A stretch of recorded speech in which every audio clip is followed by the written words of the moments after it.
This video sponsored by SBO Digital Marketing. SBOவில் work பண்ணணும் அப்படின்னா ஃபேஸ்புக், இன்ஸ்டாகிராம், ஷேர்சாட், யூடியூப் இதை நல்லா யூஸ் பண்ண தெரிஞ்சிருந்தாலே போதும். நீங்களும் SBOவில் ஒர்க் பண்ணணும்னு நினச்சிங்கன்னா ஸ்க்ரீனில் கொடுத்துருக்க நம்பருக்கு வாட்ஸ்அப் பண்ணுங்கள். ஃபுல் டீட்டெயில் அவங்க சொல்லுவாங்க. பெரிய தப்பு. தினம் 300 ரூபாய் சம்பாதிக்க அரிய வாய்ப்பு. இன்ஸ்டாகிராம், ஃபேஸ்புக் பயன்படுத்த தெரிந்தால் போதும் content post and content publishing மூலமா தினம் 300 ரூபாய் சம்பாதிக்கலாம். இந்த வேலை செய்ய 5 நிமிடம் போதும். Work training support, group communication support, all language customer live chat support, முக்கியமா சொந்தமா ஒரு பிசினஸ் ஸ்டார்ட் பண்ற அளவுக்கு உங்களால கற்றுக்கொள்ளவும் முடியும், சம்பாதிக்கவும் முடியும். இந்த வேலை வாய்ப்பு வழங்குவது 5 வருடத்திற்கு மேல ரன் ஆகிட்டு இருக்க நம்ம தமிழ்நாட்டு company school of business organisation private limited. மேலும் விவரங்களுக்கு டிஸ்கிரிப்ஷன்ல கொடுத்திருக்க நம்பருக்கு வாட்ஸ்அப். இந்த வீடியோவில் நம்ம என்ன பார்க்க போகிறோன்னா பனம்பழத்தோட நன்மைகள் மற்றும் பயன்கள் பார்க்கலாம். பனம்பழத்தில் வைட்டமின் மற்றும் தாதுக்கள் நிறைஞ்சிருக்கு. அது மட்டும் இல்லாமல் ஆற்றல் அளிக்குது, நோய் எதிர்ப்பு சக்தியை அதிகப்படுத்துது, செரிமானத்துக்கு உதவி புரிகிறது, கண் ஆரோக்கியத்திற்கு ரொம்ப முக்கிய பங்கு வகிக்கிறது.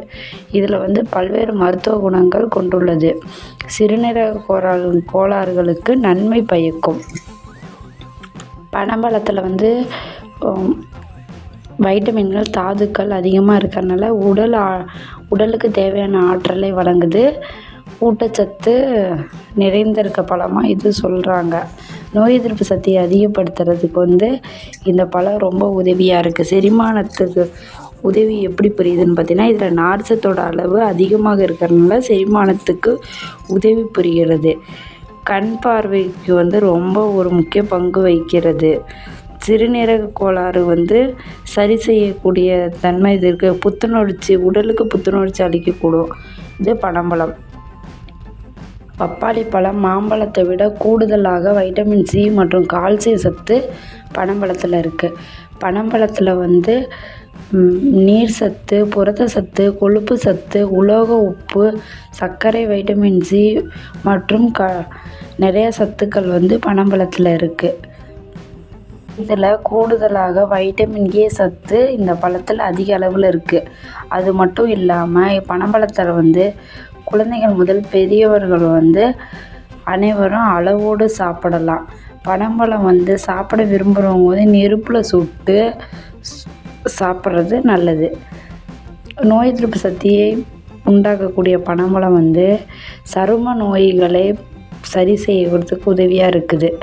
அது மட்டும் இல்லாமல் பனம்பழம் உடலுக்கு தேவையான வெப்பத்தை, மலச்சிக்கலை போக்கக்கூடிய ஒரு நல்ல பழமாக இருக்குது. உடலில் உள்ள கழிவுகளை அகற்றக்கூடிய தன்மை பனம்பழத்துக்கு இருக்குது. நீரிழிவு பாதிப்பு உள்ளவர்கள் பனம்பழத்தை சாப்பிடலாம். பனம்பழத்தை எப்படி சாப்பிட்லான்னா, பனம்பழத்தை சாறை பிழிஞ்சு மாவு சேர்த்து பிசைஞ்சு பணியாரம் செய்து சாப்பிடலாம். தேங்காய், வாழைப்பழம், பால், சர்க்கரை சேர்த்து இனிப்பு பலகாரமும் இந்த பனம்பழத்தில் செய்வாங்க. தக்காளி ஜாம் போலவும் பனம்பழத்தில் ஜாம் செஞ்சு சாப்பிட்லாம். பனம்பழம் சாறு சரும நோய்க்கு பூசுவதால் நிவாரணம் கிடைக்கிது. பனம்பழம் எப்படி இருக்குன்னு பார்த்தோம்னா, பனம்பழத்துக்குள்ளே 2 அல்லது 3 உறுதியான கொட்டை இருக்கும். பனம்பழத்தில் நார் நிறைஞ்சு காணப்படும். நார்களுக்கு நடுவே ஆரஞ்சு அல்லது சிவந்த மஞ்சள் நிறத்தில் கூடிய கெட்டியான சாறு கலந்துருக்கும். இந்த சாறு இனிப்பு சுவையில் இருக்கும். நிறையா சத்துக்கள் இருக்குது. அமிலத்தன்மை கட்டுப்படுத்தக்கூடிய சத்தும் பனம்பழத்தில் இருக்குது. பனம்பழத்தில் என்னென்ன பொருட்கள் செய்யலாம்னா, பனக்கற்கண்டு இந்த மாதிரி இனிப்பு பொருட்கள் செய்யலாம்.